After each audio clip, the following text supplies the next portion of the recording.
Om Sairam. Welcome back to our channel Pavitra talks. మన వారాహి అమ్మకి నమస్కారం చేసుకుంటూ ఈ వీడియో స్టార్ట్ చేస్తున్నానండి. ఇది నీ కంటపడింది అంటే ఒక కారణం ఉంటుంది. నీకైనది మాత్రమే నీ కంటపడుతుంది. ఎంతలే అనుకోకుండా ఇప్పుడే వినమ్మా అని చెప్పి ఈరోజు వారాహి సందేశంలో, బిడ్డ, నా మాటని నమ్మి వినడానికి వచ్చావు. ఇప్పుడు ఇది నువ్వు వింటున్న నీ దగ్గరే నేను కూడా మాట్లాడుతున్నాను. ఇది నీ కంటపడి నువ్వు వినగలిగావు అంటే నువ్వు అదృష్టవంతునివే. తప్పకుండా ఈ యొక్క వారాహి అనుగ్రహం నీకు ఉన్నట్టే. ఇది నీ కంటపడింది అంటే దానికి కారణం తప్పకుండా ఉంది.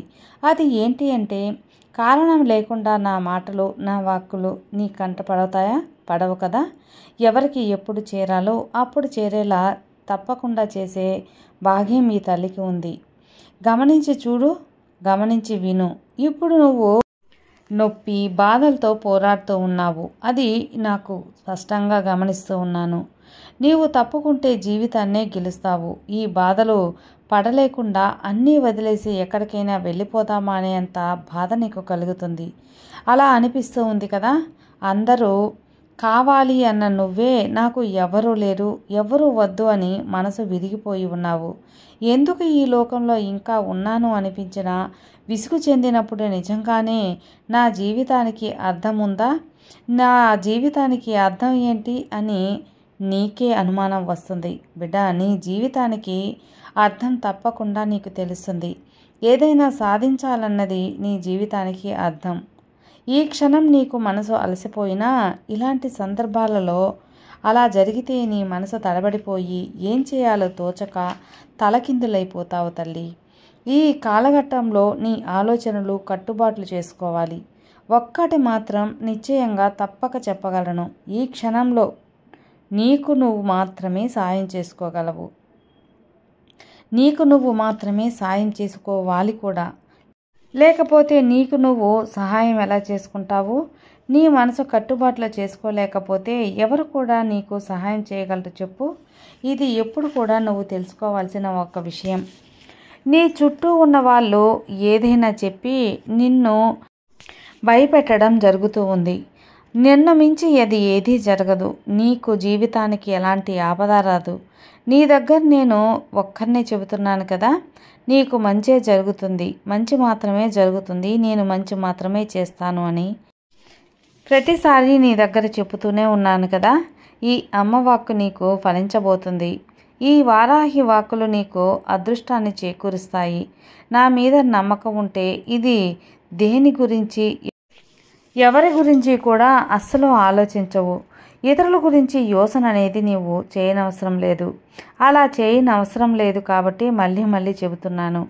ఇది చెడు వార్తలు కాదు, నీకైనా నీ కోసం చెబుతున్న మంచి మాటలు.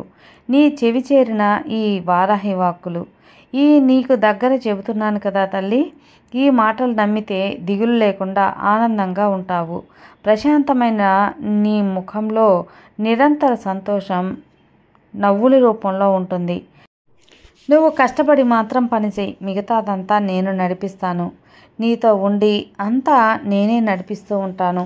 తప్పకుండా నీకు మంచి రోజులు వస్తాయి. దేని గురించి, దేనికోసము నువ్వు బాధపడుతూ నీ యొక్క జీవితాన్ని నువ్వు నాశనం చేసుకోనవసరం లేదమ్మా. ఇక నీకు గర్వం అనే మాటే అస్సలు ఉండకూడదు. గర్వం అనేది ఎప్పుడైతే నీలో పెరుగుతుందో అప్పుడే నీ పతనం ఆరంభమైంది. ఒక చిట్టడవిలో కాకి ఒకటి ఉండేది. అది తనంత ఎత్తులో ఎవరు ఎగరలేరని మిడిసిపడుతూ ఉండేది. ఒకరోజు కాకికి ఏమీ ఉబసపోక అటువైపుగా ఎగురుతూ వెళుతూ ఒక పిచ్చుకను ఆపి, నీకు కనీసం అందంగా ఎగరడం తెలుసా? అందంగా ఎగరడం వచ్చా? ఏదో పురుగు గెంతినట్టే ఉంది నువ్వు ఎగరటం అని కొంచెం వేళాకోళంగా మాట్లాడింది. ఆ మాటలకి పిచ్చుకకి కోపం వచ్చి, నేను నీలాగా ఎగరాల్సిన అవసరం లేదు, ఎవరి సామర్థ్యం వాళ్ళకుంటుంది అని చెప్తుంది. అయితే నాతో పందెం కాసి నీ సామర్థ్యంతో నన్ను ఓడించు చూద్దాం అని కాకి చెప్పగా దానికి పిచ్చుక ఒప్పుకుంటుంది. అక్కడున్న మిగతా చిన్న పక్షులన్నీ న్యాయనిర్ణేతలుగా ఉంటాయి. అక్కడ ఉన్న మద్ది చెట్టుతో మొదలుపెట్టి మధ్యలో ఉన్న రావి చెట్టు, ఆ తర్వాత వచ్చే జడల మర్రి చెట్టు దాటుకుని మళ్ళీ ఇక్కడికి రావాలి. ముందిచ్చిన వాళ్లే విజేత అని ప్రకటించాలి. పందెం మొదలైందో లేదో కాకి సర్రున రావి చెట్టుని దాటి మర్రిమానులోకి దూసుకెళ్ళింది. ఆ జడల మర్రి చాలా పెద్దది, లెక్కనేనన్ని ఊడలతో దట్టంగా ఉంది. దాంతో రెక్కలు రెండు సన్నని ఊడల మధ్య చిక్కుకుపోయాయి. అది బాధతో అల్లాడిపోయింది. పిచుక చిన్నగా ఉండటం వల్ల కొమ్మల్లోకి దూరి ఆకుల మధ్య ఖాళీ చేసుకుంటూ బయటకు వచ్చి తన ఉండాల్సిన గమ్యస్థానానికి చేరుకుని విజేతగా నిలిచింది. పిచుక కోరిక మేరకు వడ్రంగి పిట్ట ఒకటి వచ్చి ఊడలన్నీ మెల్లిగా తొలగించి వాటిలో ఇరుక్కుపోయిన కాకిని కాపాడింది. దాంతో ప్రకృతిలో ఎవరు ఎక్కువ ఎవరు తక్కువ కాదని తెలుసుకుంది కాకి. ఇంకెప్పుడు గర్వం అనేది అస్సలు చూపించలేదు. ఈ కాకి మాదిరిగానే నువ్వు కూడా గర్వం అనేదాన్ని ఆమె దూరంలో పెట్టాలి. గర్వం అనే ఒక చీడపురుగుని నీ దరిదాపుల్లో కూడా రానియకుండా ఉండాలి. గర్వం అనేది నీలో దూరంగా ఉన్నంతసేపు నీకు అదృష్టం దగ్గరగా ఉంటుంది. సర్వే జనా సుఖినో భవంతు.